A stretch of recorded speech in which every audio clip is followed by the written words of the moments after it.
నుంచి నిలబడమన్నారు. ఎక్కడ సార్?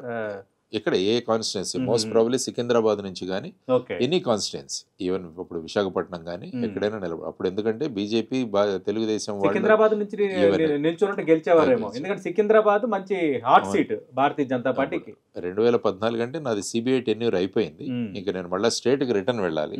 అప్పుడు పెద్ద నాయకులే వచ్చారు. ఈవెన్ అప్పుడు ప్రెసిడెంట్గా ఉన్న రాజ్నాథ్ సింగ్ గారు కూడా నాతో మాట్లాడారు ఫోన్లో, కిషన్ రెడ్డి గారి ద్వారా మాట్లాడించారు. మాట్లాడారు.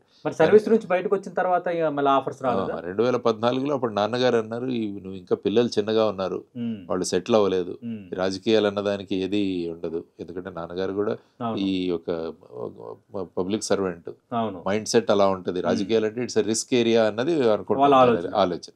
కాబట్టి ఇప్పుడు వద్దులే అన్నాను. నేను అదే చెప్పాను ఈ క్షణంలో, నేను ఎందుకంటే పిల్లలు కూడా సెటిల్ అవ్వలేదు కాబట్టి, నాకు 2014లో పెన్షన్ కూడా రాదు కాబట్టి ఫ్యామిలీని నడపడం కూడా నాకు కష్టం కాబట్టి నేను రాలేనని చెప్పేసి అప్పుడు చెప్పాను. సో ఆ తర్వాత 2019లో కూడా నన్ను అడిగారు, అప్పుడు నేను పోటీ చేస్తానన్నాను. తర్వాత జనసేనలో నేను జాయిన్ అవ్వడం జరిగింది. పొలిటికల్ పార్టీస్ అన్ని కూడా నాతో మాట్లాడుతుంటారు, even irrespective of the parties, ఏదైనా ఇష్యూస్ వచ్చినప్పుడు కూడా అడుగుతుంటారు.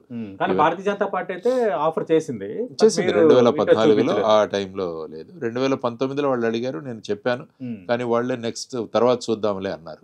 కాబట్టి ఆ విధంగా భారతీయ జనతా పార్టీతో సుద్దా వాళ్ళతో కూడా నాకు కాంటాక్ట్స్ ఉన్నాయి. Almost irrespective of the parties, even అసెంబ్లీలో ఏం అడగాలి, పార్లమెంట్లో క్వశ్చన్స్, వీటి గురించి కూడా కన్సల్ట్ చేస్తుంటారు నన్ను. అప్పుడు నాకు తెలిసిన విషయాలు వాళ్ళకి చెబుతుంటారు. ఎందుకంటే ఫైనల్గా ఇర్రెస్పెక్టివ్ ఆఫ్ ది పార్టీస్ పాలన బాగుండాలి, ప్రజలు బాగుండాలి, ప్రజా సమస్యలు తీరాలి అన్నది నేను ఎప్పుడు కోరుకుంటున్న ప్రధానమైన అంశం.